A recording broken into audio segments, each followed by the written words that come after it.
Bom, gente, então a gente está aqui para nossa segunda live. A intenção é que a gente faça muito mais. Como eu falei na live anterior, essa live tem a intenção da gente conversar um pouquinho sobre negócios, conversar sobre mercado de trabalho, conversar sobre crescimento profissional, empreendedorismo, dentro da empresa que você está, ou se você quiser empreender, sair e ter o seu negócio. Então, é um espaço para que a gente possa conversar, como eu falei na live anterior. Eu acho que tanto a arquitetura quanto as engenharias, a gente fala pouco sobre negócio e tem pouco conhecimento de negócio, né? Diferente de uma pessoa que se forma em economia, publicidade, que tá meio enraizado isso daí. E eu acho que chegou o momento da gente começar a falar, né? A gente começar a falar sobre negócios e aprender cada vez mais. Antes disso, eu queria agradecer os nossos apoiadores. Então, agradecer a Tessaro, mobiliário externo de alto padrão. Gente, depois da live, agora não, mas depois dá uma olhadinha no Instagram deles. Tem umas coisas maravilhosas, umas coisas de qualidade incrível. Então, vale a pena olhar. A Estrufal de pastilhas cerâmicas, que também tem umas pastilhas maravilhosas, umas pastilhas que imitam pedra, coisas assim que vale a pena dar uma olhada, assim, para especificar sem medo, uma qualidade incrível e com preço super justo. E o pessoal do Mulheres Fazendo Negócios, que é um grupo de C-Levels, que tem o objetivo de fazer negócio entre si, né? Que as mulheres façam mais negócios entre si. E também a questão da sororidade, né? Da gente se ajudar e estar aí apoiando umas às outras. Fora esses agradecimentos, eu queria agradecer o Fernando Machado, arquiteto, que está falando com a gente diretamente da Alemanha. E lá são meia-noite, gente. Então, assim, vamos dar valor, porque ele gentilmente topou essa conversa. E eu acho que vai ser uma conversa muito incrível. Apesar do nosso tema ser... Porque, assim, o tema daria para ser um tema gigante, porque é os desafios do mercado de trabalho fora do Brasil. Mas eu tenho certeza que não vai ser só isso, tá? A gente vai falar muito sobre sair da zona de conforto, resiliência, porque o Fernando, ele tem muito para nos dizer sobre isso, tá? O Fernando, para vocês terem uma ideia, ele já foi do Exército, então resiliência ele pode falar bem. Ele já tocou a empresa da família dele, a Campos Machado, que é uma empresa de paisagismo que a gente se conheceu, eu trabalhei lá na empresa dele. Então, ele tocou de frente, obviamente, junto com a família dele, com os pais dele, essa empresa familiar, então, é muito jovem. Depois, ele empreendeu, ainda aqui no Brasil, né, dentro da empresa familiar dele, dentro da Campos Machado. E aí, agora ele foi parar na Alemanha. Então, a gente vai entender tudo isso, como tudo isso aconteceu. E o escritório dele não é um escritório qualquer, tá, gente? Ele tá num escritório super renomado na Europa. Então, assim, ele deu um boom na carreira dele. Na Alemanha, a gente está falando de uma cultura aí totalmente diferente. Então, com certeza, tem muita coisa que a gente pode tirar daí, né? Obrigada, Fê. Eu queria que você se apresentasse. Eu vou ter muitas perguntas para fazer. Então, assim... com certeza a gente vai tocar em todos os tópicos aí. Eu vou começar lá do comecinho ali da Campos Machado, do seu início, tá?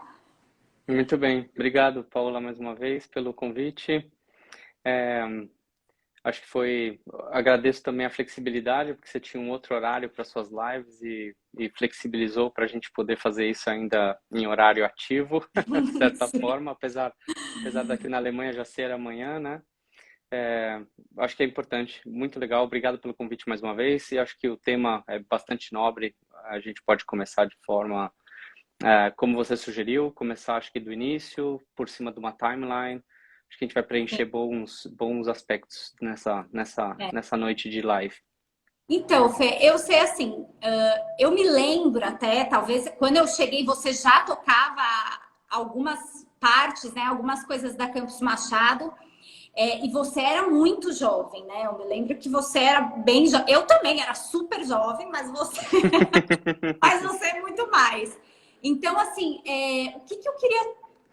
A gente tem na cabeça, né, essa coisa de que, assim, é mais fácil tocar uma empresa familiar, né? Assim, já tá o bonde andando, as coisas já estão rolando. E, assim, o que eu percebo, né, eu já trabalhei também com meu pai, eu comecei a trabalhar com 14 anos, né? Eu trabalhava no escritório do meu pai e tal. E eu percebi que não é tão simples assim, porque tem uma história, as coisas já aconteciam antes de você tocar alguma coisa, então tem muita coisa enraizada, tem muita coisa, a gente vem, né, querendo fazer um novo, vamos inovar, isso aqui vai ser tudo diferente. E não funciona dessa forma. Conta pra gente esse seu início, como foi essa experiência aí na sua empresa familiar? Paula, você falou bem. Primeiro que a empresa existe antes da gente nascer, muitas vezes, né? E foi o meu caso. Eu tenho fotos na gaveta do meu pai, dentro do escritório, eu ainda de berço, e ele comigo dentro da empresa, desde muito novo, né? E eu, de certa forma, participei de alguns eventos da empresa, tanto em loco, atendendo clientes, funcionamento da empresa em si, ainda criança, né? Nem entendia exatamente como aquilo tudo funcionava.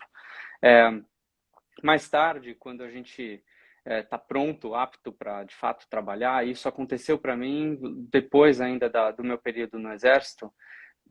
Eu cheguei de fato com uma cabeça diferente, né? Com essa experiência do Exército.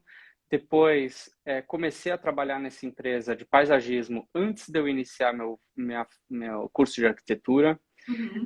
E quando eu comecei a faculdade, eu já tinha gerenciado algumas obras, né? Já tinha experiência de canteiro de obra, algumas.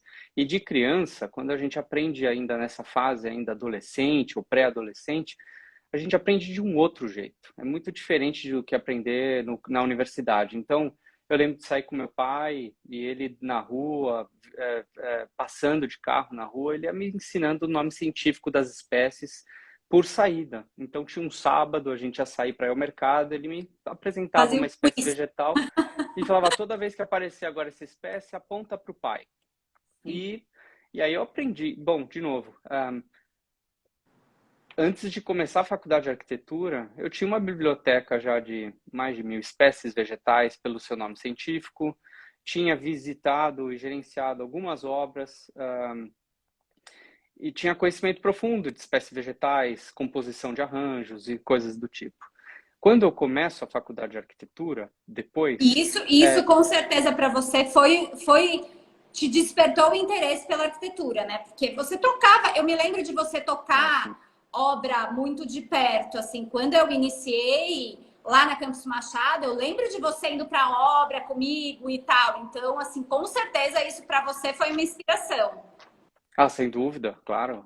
Acho que muito disso foi a minha tomada de decisão, mas o que não é para todo mundo. Eu tenho um irmão que foi para a área do direito, é advogado, e é diametralmente oposta em múltiplos aspectos a essa área da construção civil e da área de projetos e tal. Então não é receita pronta, mas a tua pergunta é com relação aos desafios em si.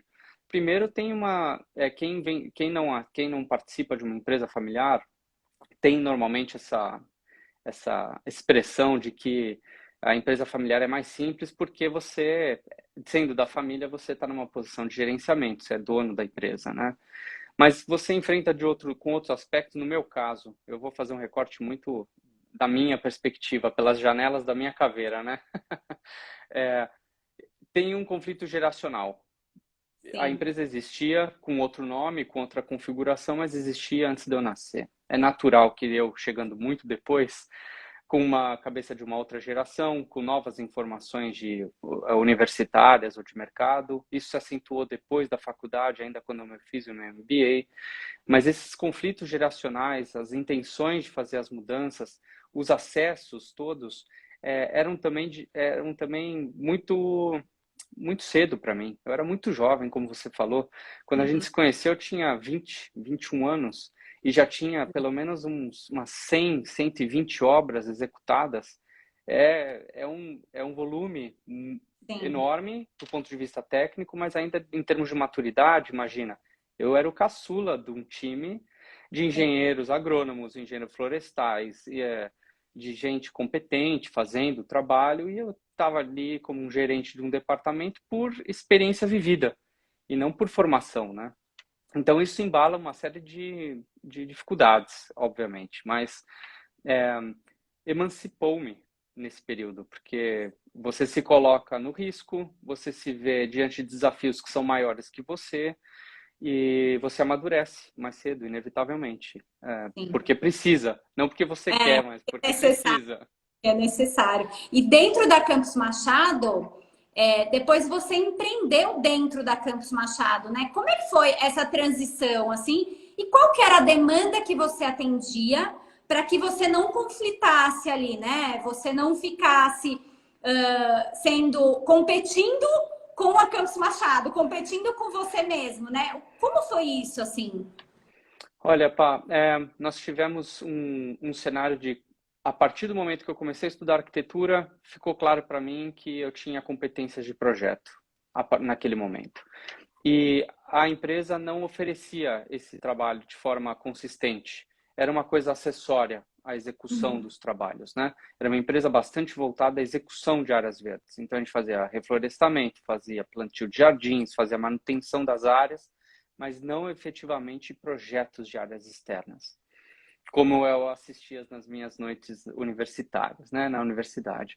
Então, já no meu segundo ano de faculdade, com a experiência que eu tinha de paisagismo, a gente definiu um produto e passou a oferecer isso para o mercado. Isso gerou um conflito jurídico, porque a empresa precisou se redesenhar e a gente entendeu que a melhor decisão era, de fato, ter uma segunda empresa dentro dessa.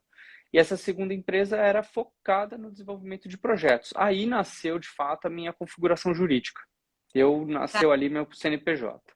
Mas eu era um segundonista de faculdade de arquitetura, desenvolvendo esses projetos, mas ainda estava dentro do guarda-chuva dessa empresa, que Uhum. parecia virar o futuro naquele momento, o desenho naquele momento era criarmos uma espécie de holding, vamos dizer, futuramente, né? Mas era uma coisa muito learn by doing.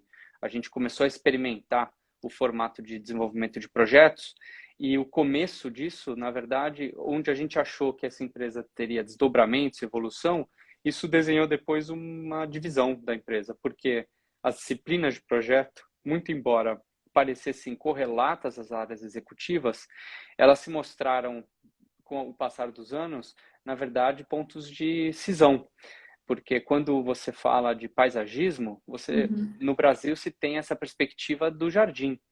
Mas, na verdade, a gente fala de revestimentos, existem os materiais não orgânicos, né? Então, tem pergolados, pisos, iluminação, tem Sim, não, eu aspectos passei de... total por isso, Fê. Eu me lembro assim, quando eu entrei na Gafisa, eu entrei para fazer paisagismo, vegetação, né? Uhum. Eu sou engenheira agrônoma, então eu entrei com esse foco. Só que a área, quando decidiram montar uma área de paisagismo, falaram: ah, tudo bem, vamos montar uma área, você fica coordenadora e tal. Beleza. Só que tinha todo o resto do paisagismo, né? Não era só vegetação, porque vegetação a gente aprende, chega um momento que a gente tira de letra, né? E daí começa a ter piscina, churrasqueira, revestimentos e tal. Que ok, você vai aprendendo, eu tinha arquitetos na minha equipe, mas é um desafio.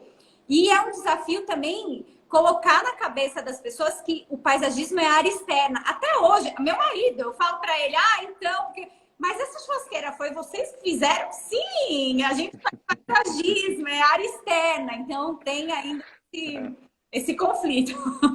Então, acho que essa é a evolução das minhas dificuldades ali nessa empresa, porque apesar de eu estar nessa posição gerencial e depois ser o titular da cadeira de projetos, eu me apresentava com 20 e poucos anos numa demanda de projeto. E aí as construtoras, que eram nossas clientes, pediam para nós uma proposta e eu ia lá muitas vezes acompanhado de alguém, acho que a gente vivenciou isso algumas vezes, de chegar na obra e eu soar como assistente, como jovem aprendiz. E, na verdade, eu era o titular do projeto, né? Uma máxima que muitas vezes eu repeti nesse processo foi... eu me desculpava pela minha juventude. Olha, eu falava, desculpa pela Por juventude, ser jovem.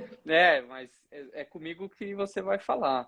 E isso apresentou dificuldades, primeiro institucionais, porque a gente precisa vender, porque a empresa vivia de venda, né, de projetos ou de execução. É muito difícil nesse mercado, existe um fator de confiança, porque antes de ter a churrasqueira projetada e Uhum. executada, antes de ter o jardim implantado, a pessoa confia, ela compra antes de ter. Não é como o produto, né? Que você compra e na hora você liga seu celular ali na loja e fala, uau, eu tenho o benefício no ato da compra. Exatamente. Até o projeto acontecer, Você até vende as o coisas papel, serem né? executadas. E o papel, enfim, você não tem nada palpável, né? E que Existe. muitas vezes a gente que É, vive isso sabe, Fê, que é um ato de confiança e que gera muita desconfiança, até porque a gente tem no mercado muitos projetos que não funcionam. Então a pessoa compra aquilo ali e você tem que vender que aquilo ali vai funcionar. E eles já exato. passaram por algumas situações em que aquilo não funcionou. Então eu acho que é pior, né? E muitas vezes, quando você se apresenta assim, no meu caso, né, me apresentava muito jovem, apesar da experiência. Sim. Quando eu tive a chance de fazer uma apresentação robusta e apresentar os aspectos técnicos, a gente vendeu. Mas nem sempre isso é possível, porque dependendo de como é montada a concorrência ou a tomada de preço, a idade é um fator predominante, porque tinham concorrentes que tinham de empresa o que eu tinha de idade. Assim, era em alguns aspectos até desleal. Isso acabou levando a gente a duas situações. A primeira é que, uh, ao invés da gente se concentrar e focar todos os nossos esforços no que nós éramos melhor, na área de implantação de Uhum. jardim, eu tomei a decisão de aumentar o espectro, para que a gente pudesse fazer piscinas, iluminação, irrigação automatizada e tal. Porque à medida que isso se amplifica, a gente dividia um pouco, minimizava o risco. Só que isso acabou afastando o projeto mais ainda do core da empresa, né? do Sim, principal aspecto do sim. negócio. E chegou um momento, então, que tomamos a decisão, então, de dividir. Então, eu saí da empresa, é, os membros daquele departamento, que faziam parte daquele time, foram comigo. Então, eu nem tinha ainda um outro contrato, um outro projeto, e já tinha alguns salários para pagar, né?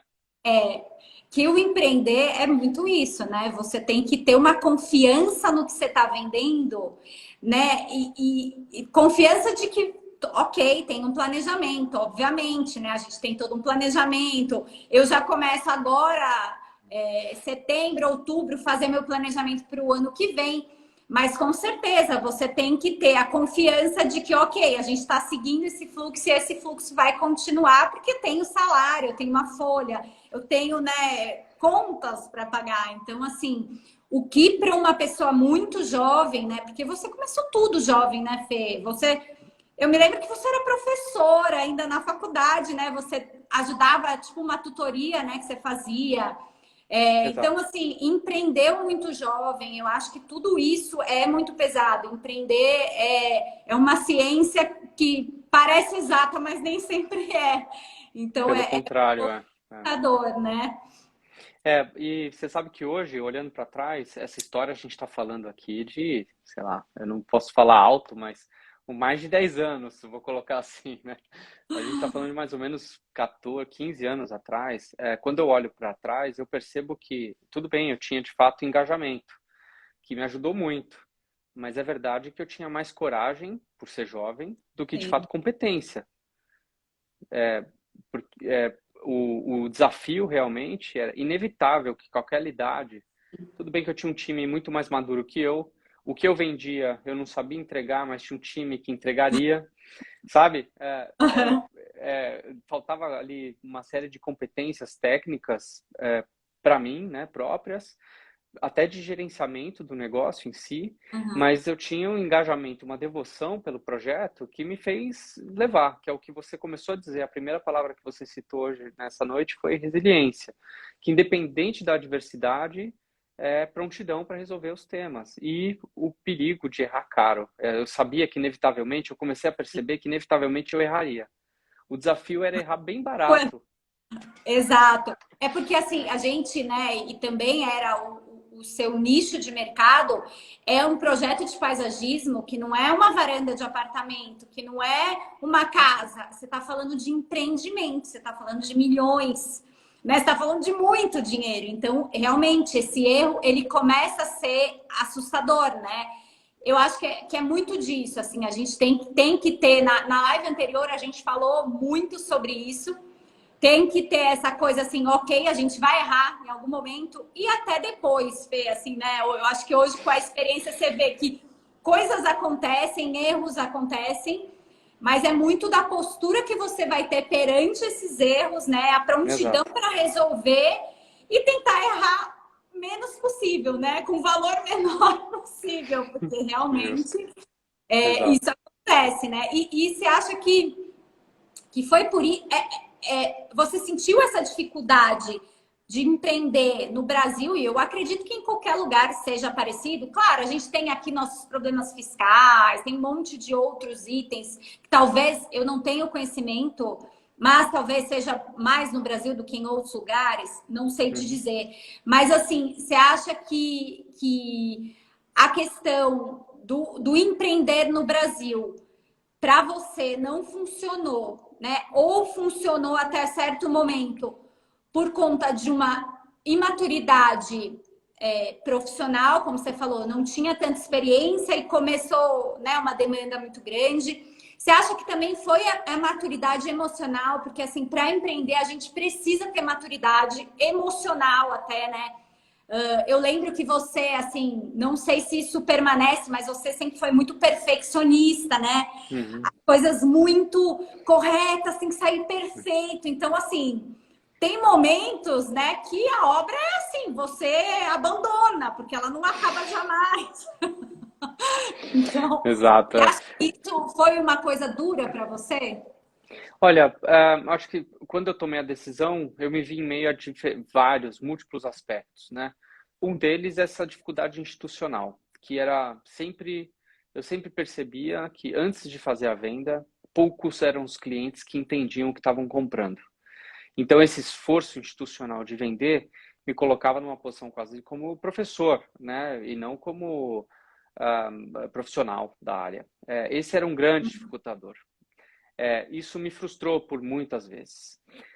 Depois, com o tempo, a gente aprende a ser menos perfeccionista e mais primoroso. Hoje eu não me chamo perfeccionista, mas primoroso. Eu ainda continuo atento a a qualidade da entrega, com certo perfeccionismo, que eu chamo hoje de primor, mas é claro que a gente aprende a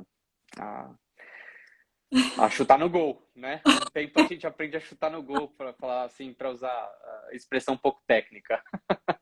Sim, E uma outra questão que me embalou nessa tomada de decisão é o seguinte, como a gente sempre falou aqui por várias vezes, eu era muito jovem, mas era natural que com a idade, com o crescimento do meu negócio, essa essa estrutura etária eu mudar. Eu ia passar a ser o arquiteto ancião do meu escritório e era muito provável que eu tivesse um time maior de gente mais jovem.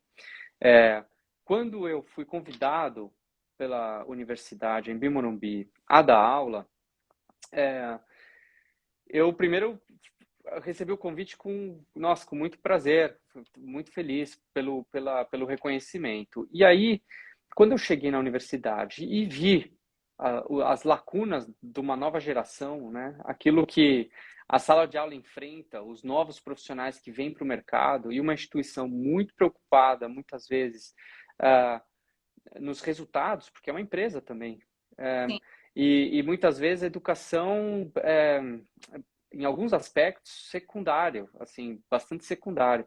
Então aquilo me deixou um pouco assustado com o que seria o futuro. Então, de um lado, um mercado que não sabe comprar, depois, quando compra, não lê o contrato, então tinha dificuldades assim durante o processo de coisas que já estavam definidas em contrato, que durante o processo entrava ali novamente em discussão, em confusão jurídica. Depois, essa nova geração, o que é que vem a futuro? E eu tive outras experiências internacionais. Eu estive em 2010 nos Estados Unidos, era um momento que você ainda estava no escritório, você lembra que eu tive esse período de E ausência. E depois, eu mais tarde, eu fiz conheci... ainda, né? Eu saí de Exato. lá. Não, eu estava no escritório, eu estava com Estava você, ainda. é verdade. Eu fui para a Gafisa em 2011, é verdade. Exato. Foi um ano anterior da tua saída, eu tive essa experiência nos Estados Unidos. E, claro, quando você vai para um outro país, é muito comum hoje com o advento da internet, a gente vê muitos brasileiros saindo do Brasil entusiasmados com as diferenças que um país outro Sim. apresenta. Então, é muito comum você ver brasileiros entusiasmados com essas diferenças, querendo apresentar essas diferenças para os amigos e para os familiares em canais e contas no YouTube da vida. Mas é verdade que no começo eu também tive quando eu vim para a Alemanha, essa intenção, quase essa pretensão de catequizar a família, os amigos. Não, você tem que vir, porque aqui é tudo diferente, parece tudo melhor e tal. Sim, Mas é verdade que é só diferente, porque não, as dificuldades são outras. antes disso, eu quero entender por que a Alemanha. Tipo, tem alguma. Você fala alemão, você foi falando. Hoje você fala, obviamente, mas você foi falando alemão, Não, é você tem assim, família, É, é, enfim. assim, é assim, o mais importante, eu acho que nesse momento, mas eu vou dar o meu recorte aqui, mas o mais importante nesse momento, por isso que eu acho que essa questão da catequização que eu comecei a fazer, que você vem para cá e fala para os amigos, nossa, isso aqui é genial, é legal e tal. É, depois, com o tempo, você conhece muita gente que não frutificou, não floresceu nesse outro clima aqui. É, casais que vêm, um vem trabalhando, o outro vem acompanhando e a coisa desanda. Ou por saudade da família, ou porque não se adapta ao clima, ou à comida, ou o que quer que seja. Então, eu parei até de catequizar os amigos, porque eu falei, olha, isso é como indicar É alguém, olha, é verdade, perigoso, é porque é uma uma responsabilidade. mudança de vida muito grande. Mas diante dos desafetos que eu tinha com o meu negócio, aquilo que eu queria, a Alemanha era o país que de fato preenchia os requisitos do que eu buscava. Então era regras rígidas com consequências caras. Isso era o que eu queria, porque a gente encontra uma concorrência pouco qualificada no Brasil, que vende o trabalho, o cliente não sabe o que está comprando, então qualquer concorrente conta qualquer lorota e leva o teu cliente por um décimo do teu preço.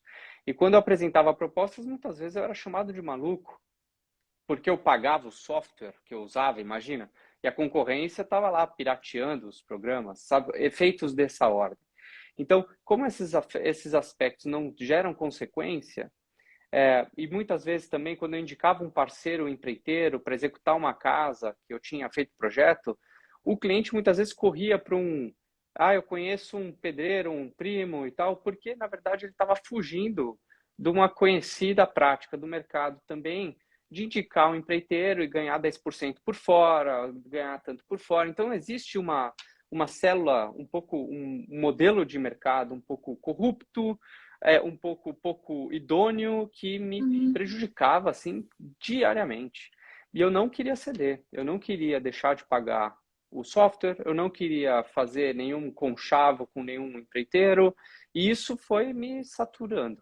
Quando eu olhei para fora e falei, aonde eu posso ir que isso não existe? Ou se existe, existe numa porção menor. A Alemanha preencheu os requisitos com louvor, né? Imagino que Óbvio, né? Claro.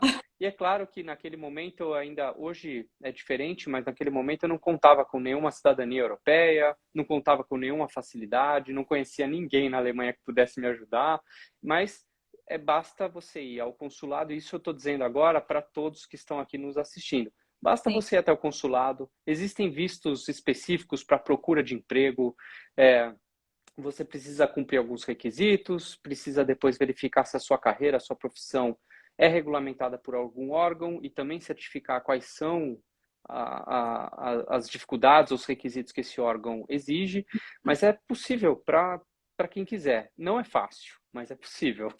Sim. Ainda mais num país onde o idioma é o alemão, né? Mas, de Sim. qualquer forma, Gente, se vocês quiserem ir perguntando alguma coisa, quem tá afim aí, putz, quero saber para ir morar fora, igual o Fê falou, ele já esteve nos Estados Unidos, agora ele está na Alemanha. Então, quem tiver dúvida e como que eu faço, por onde eu começo, né? Eu acho bem importante, porque assim, ele vai contar um pouco pra gente, até foi um episódio que ele me contou, que ele chegou lá sem saber algumas coisas e meio que meteu o pés pelas mãos aí, né, Fê? Sobre tirar a sua licença para trabalhar como arquiteto aí e tal. Então, é sempre importante a gente, né, conversar com quem já está lá, com quem já entende, com quem já conseguiu tirar essa licença. E vai apertando o coraçãozinho aí também, viu? Você falou tudo. É claro que, de novo, eu acho que eu tinha um método de fazer as coisas, porque aprendi assim lá no início. Comecei trabalhando nessa empresa familiar que me deu muito o acesso, muita abertura, e eu tinha que dar respostas a perguntas que eu também não sabia responder. Tinha pouco tempo para gente de treinamento, né? Era assim, direto no fogo, vai lá na obra e executa isso aqui, precisa entregar, né? Não teve escola, né? Foi no fogo, não teve curva de aprendizagem. E na Alemanha, muito diferente do Brasil, eu parti do princípio de que as coisas tinham suas similaridades e que eu precisava, diante do órgão, me apresentar com o meu currículo. E foi o que eu fiz. Mas é verdade que a estrutura alemã é totalmente diferente da brasileira, até na universidade. Veja, no Brasil nós temos um curso de arquitetura e urbanismo. Aqui são 8 diferentes possibilidades. A arquitetura, o paisagismo, os interiores e o urbanismo, essas 4 disciplinas, são cursos diferentes na universidade. E eles existem na camada universitária e existem na camada técnica. Então, eles se multiplicam por 2, né? Essas 4 áreas, você pode ir tanto para a universidade para fazer pesquisa, desenvolvimento acadêmico, ou você vai para universidades técnicas, onde você se forma, teoricamente, a grosso modo, um profissional pro mercado. Quando eu cheguei aqui, com o meu currículo, por sorte eu tive minhas disciplinas 1 a 1, eu tive o meu currículo acadêmico cumpriu os requisitos aqui de um bacharel alemão, mas aqui na Alemanha eles exigem residência, como nos médicos no Brasil. Então eu me apresentei, passei pelos requisitos, sabatina, são um processo que levou 10 meses e 3 provas orais, cada prova oral de 45 minutos. As provas orais tinham 8 pessoas na sala, só alemão, não pode fazer em inglês, porque a gente sabe que no nosso mercado da construção civil os players são locais, não existe um internacional falante inglês ditando regra do mercado. Muitas vezes aqui na Europa ainda tem a questão do dialeto da região, então além do alemão tem a questão do dialeto local. Mas assim, era o Ministério da Educação, os membros do Conselho de Arquitetura e mais profissionais da área, numa sabatina. Me perguntavam de questões técnicas, artísticas, históricas, de Eu queria que você falasse sobre a pergunta que te fizeram, que você me falou, mano. Bom, foram algumas. Uma delas que eu acho que me chamou mais atenção é que eu fui professor universitário das disciplinas técnicas da arquitetura. Então, eu fui professor de concreto armado, fui professor de estrutura, de sistemas hidráulicos elétricos. E quando eu me apresentei assim, quando eles viram aquilo no meu currículo, eles falaram, você é professor de estrutura, né? Então, diz para mim, qual temperatura tem que estar o dia para você liberar uma concretagem de formas na obra? Eu falei, olha, eu nunca ouvi nem falar disso, né? Eu não podia nem dizer dessa forma. Mas eu falei, olha, no Brasil a gente não tem esse problema, porque lá é sempre verão, né? Então, nunca enfrentei um problema desse. Mas aqui no inverno, é provável que a gente precise pensar no cronograma de obra para melhor efeito da sequência de trabalho na obra, né? Respondi algo assim e foi satisfatório, mas assim, foi uma saia justa, porque diante de uma pergunta assim, não tem curso nenhum, universidade nenhuma que te prepare para isso, né? A sorte minha é que, de fato, como docente, eu tive que ler muitos livros, enriquecer minha biblioteca técnica. Aprendendo alemão ou você já entrou aí, tipo, já vou tentar ser arquiteto aqui? Você falou, putz, vou chegar Não, eu tinha... na língua e vou ser arquiteto, ou você já não? Tô Não, eu louco. tive. Não, eu fui assim, eu tinha, na verdade, um CNPJ no Brasil, ativo, e contratos não acabam desses, né, de obra e projeto não acabam do dia para a Demora. noite. Então, eu tinha uma janela de mudança, é, eu vim para cá e ainda tive pelo menos um ano para aprender alemão, porque eu vim para cá sem saber falar bom dia.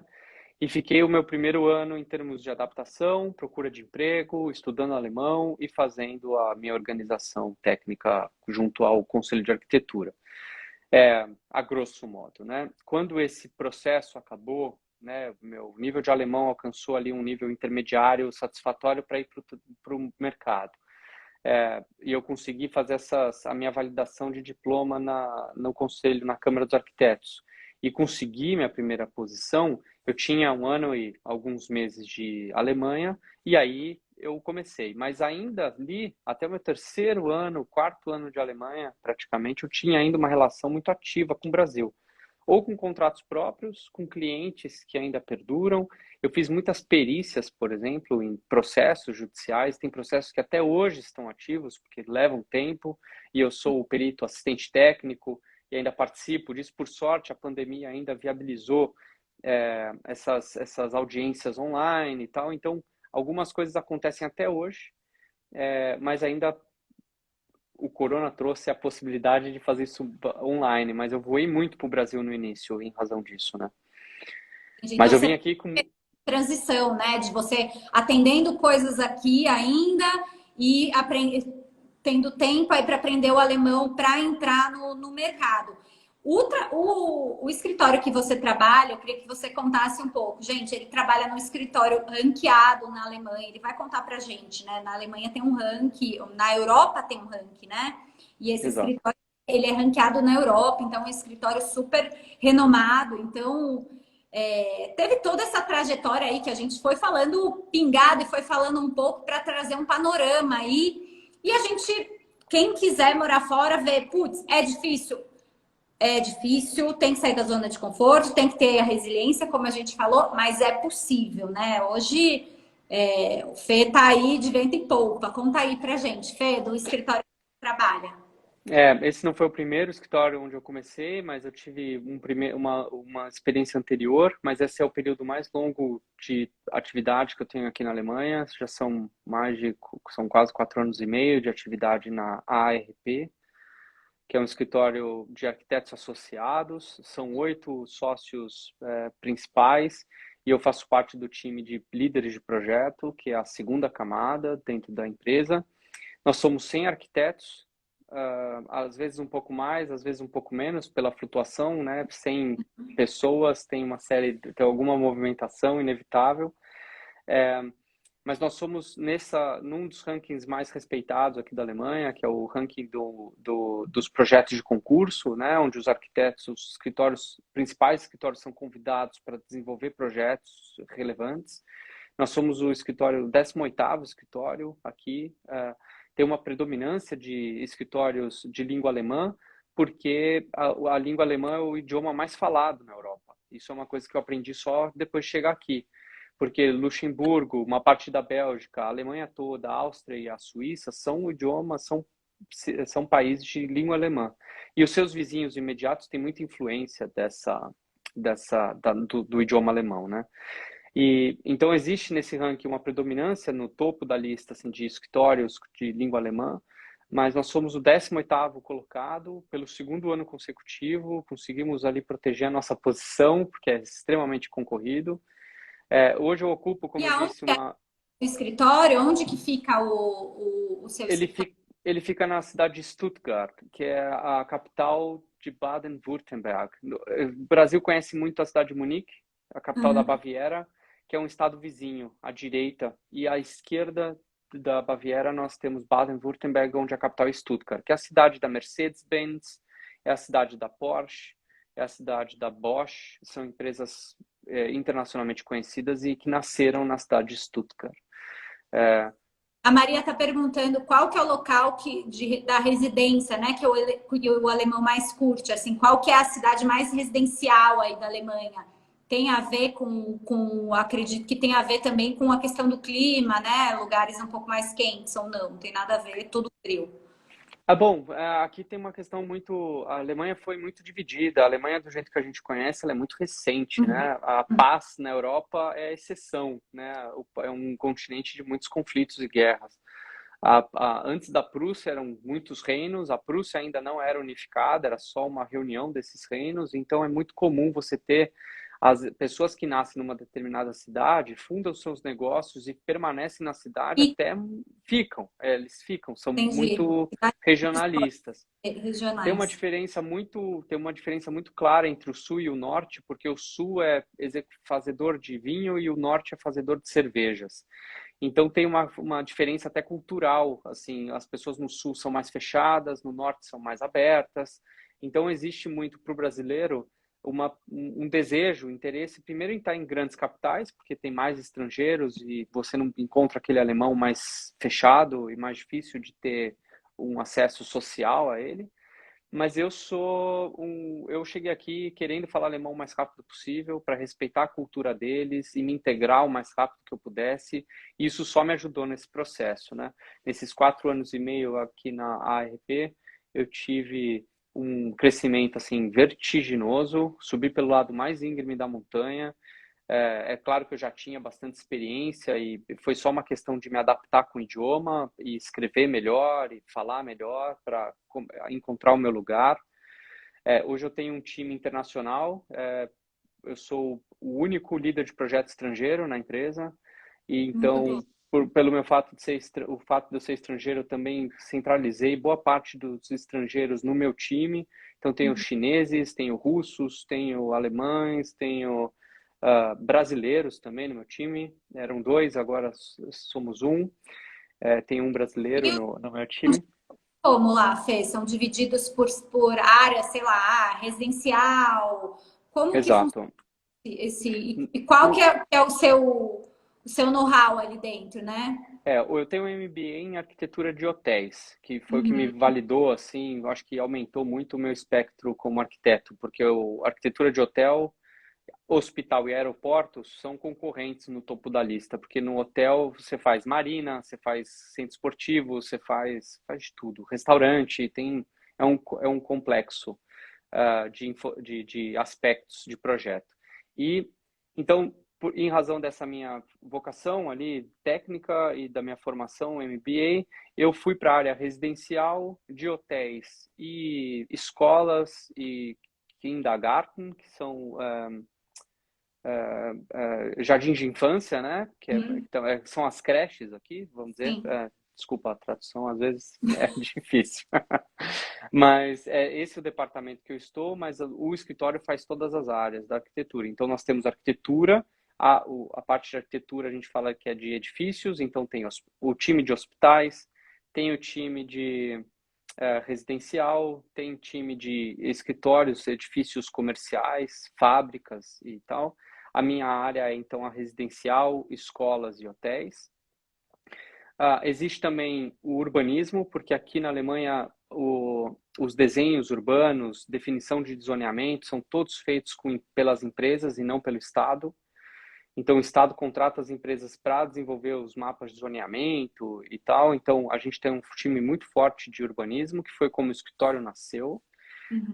mas hoje não é a maioria, é um time pequeno até. Nós temos paisagismo dentro da empresa, onde eu também participo, dada a minha experiência. Então, eu também faço alguma coordenação, dependendo do projeto. E nós temos também interiores. Legal. E vegetação completamente diferente, né? Você já aprendeu aí os nomes científicos porque aqui você sabia muito, mas e aí? Aqui eu fiquei, bom, foi que nem falar alemão, tive que aprender muita coisa de novo. Muita coisa. E o mais difícil é também do ponto de vista de composição. E aí não só dos jardins, Paula, mas também das plantas de apartamento, porque o alemão mora de um jeito diferente do que o brasileiro. Nós temos, por exemplo, no Brasil a gente entra pela sala, onde a gente recebe as visitas. O alemão só convida para casa quem é íntimo. Então você nunca vai ter alguém que é, sei lá, um amigo de um amigo indo para casa de um alemão só porque é um conhecido. Não, só Entendi. vai em casa se for realmente amigo. e eles entram pelo corredor. A sala é o último cômodo.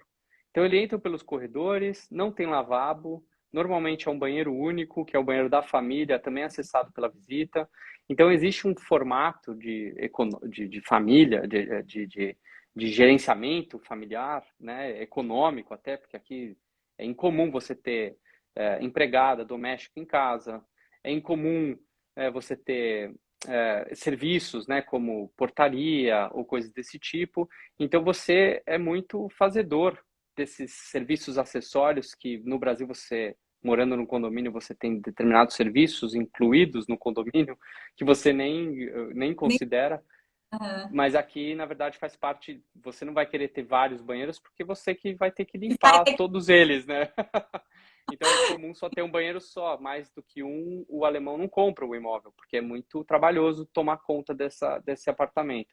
Então, até o arranjo da planta, de como é organizacionalmente a planta do edifício, também acontece também com os arranjos do jardim, porque no inverno as plantas morrem todas. E eles querem, diferente do jardim, que a natureza é viva, é, é, brota com força e naturalidade, o difícil no Brasil é evitar que as ervas daninhas cresçam e o jardim se deforme. Então, o Brasil, a gente tem um extremo controle dos arranjos ornamentais, a gente quer manter eles com orlas divisórias, a gente quer manter os arranjos divididos entre si, e na Alemanha os arranjos são misturados. Então, a gente pega ali uma composição de 8, 9 espécies e faz um mix e define como que deve ser feito o mix. Então, por metro quadrado, qual tipo de espécie, como que deve predominar para que pareça ser um jardim nascido de forma natural. natural, o que na Uhum. verdade foi feito artificialmente para imitar a natureza de forma selvagem, porque eles não têm. Eles querem ter uma coisa mais selvagem, enquanto a gente tem um selvagem que quer ter uma coisa mais artificial, Coisa né? é artificial. Você vê, é sempre assim. Agora, para a gente finalizar, Fê, dá uma dica, então, para quem está pensando em sair do Brasil, quem está pensando em. Não necessariamente na Alemanha, né? Mas por onde começar, vale a pena? Quais são as dificuldades? Fala pra gente aí, dá um start para quem está pensando, né? Quem está pensando nessa possibilidade aí de morar fora de repente. Olha, eu acho que um bom início de caminho, uma primeira coisa é sempre importante lembrar que, para quem ainda não tomou essa decisão, todas as possibilidades ainda estão em aberto. Não descarte nenhuma oportunidade, porque não existe melhor lugar do mundo para viver. É muito importante você saber quais são os requisitos para você mesmo, o que te completa. A Alemanha é um país, como eu disse ali, que preencheu os requisitos que para mim eram exigidos. Mas é um país com regras duras, pouco flexível, os erros são caros, mas existem lugares com praia, existem lugares com verão e que também são viáveis nesse aspecto, né? Até de qualidade de vida. O que você procura? Acho que esse é o mais importante a ser respondido antes de tomar essa decisão. Eu vejo muita gente tomando uma decisão de sair do Brasil, muitos amigos que já saíram e tiveram que voltar por uma frustração de chegar num lugar achando que só porque era Inglaterra ou só porque era Alemanha, ou França, que são países de primeiríssimo mundo, eu achei que tudo seria mais fácil e eu daria certo, porque lá é fácil de dar certo. Não é assim que funciona. Então, não descarte nenhuma hipótese. Segundo, liste suas prioridades. Aqui a gente está falando de carreira e negócio. Eu entendo que a tua audiência aqui está querendo falar sobre negócio e carreira e desenvolvimento pessoal e profissional. Partindo desse princípio, verifique quais são as suas faculdades mentais, seus predicados profissionais e verifique aonde a tua profissão e carreira é mais bem remunerada, mais bem constituída no Valorizar. país, mais valorizada, porque ali você pode ter um ranking e o próximo passo seria verificar a burocracia. Depois você tem um ranking de 1 a 10, quais são os melhores países para você exercer a sua principal competência, quais são as burocracias e desafios a partir disso. Porque isso ajuda você num funil, se você faz um rito de uma coisa de cada vez. Primeiro, um autoconhecimento, entender o que você procura. Depois, identificar onde a tua capacidade pode ser melhor aplicada. E aí, identificar a fase burocrática para colocar em prática a coleção de documentos, tradução do que for necessário, ou até estudar um idioma novo. Isso ajuda a diminuir a ansiedade, arrefece um pouco os ânimos e você coloca o plano em movimento. Eu conheço muita gente que fala comigo há anos, ex-alunos, amigos. Desde que eu vim para cá, vou fazer 7 anos de Alemanha, até antes, quando eu anunciei que sairia do Brasil, falando, eu também vou sair. Então, putz, boa ideia, eu vou junto. Até hoje, não movimentou 1 centímetro. Tudo porque não é nem falta de competência, pelo contrário, tem gente muito competente, mas ansiosa, vencida pela ansiedade, na verdade. Então, ponha em prática uma coisa de cada vez. Acho que essa foi a minha receita e para alguns ex-alunos e alguns amigos funcionou e eu acho que pode ajudar quem tiver com isso em mente. Agora a gente vai fazer uma pose, Fê, para o pessoal printar, para depois postar. A gente marca a gente, tá? Quem gostou, fala, olha, foi ótimo, não percam a próxima. Eu adorei. Esclareceu um monte de coisa. A gente se falou, né, Fê, que fazia tempo que a gente não se falava.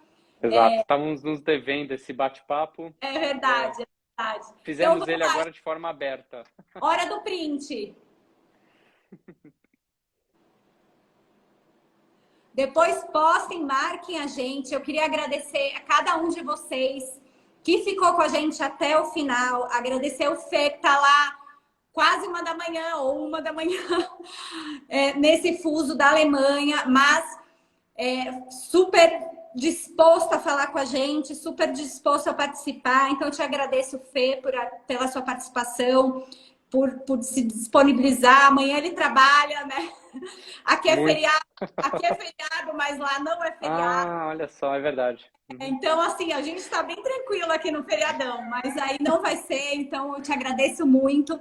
Obrigada a todo mundo que participou. Obrigada novamente aos nossos apoiadores. Tessaro Móveis, móveis maravilhosos de alto padrão. A Strufaldi, com pastilhas incríveis, perfeitas, que agora, acabando a live, vocês vão entrar no Instagram deles. E o Mulheres Fazendo Negócios, que é um grupo de C-Levels, que nada mais é do que juntar, tem a função de juntar as mulheres para fazer negócio e trabalhar a sororidade. Tá? Então, obrigada, gente, por esse bate-papo. Obrigada, Paty, também achei que foi show. Obrigada a todo mundo que participou. Obrigada, Fê, e até a próxima. Não percam, daqui 15 dias, outra live com outro convidado incrível como o Fê. Legal. Obrigado. Tchau.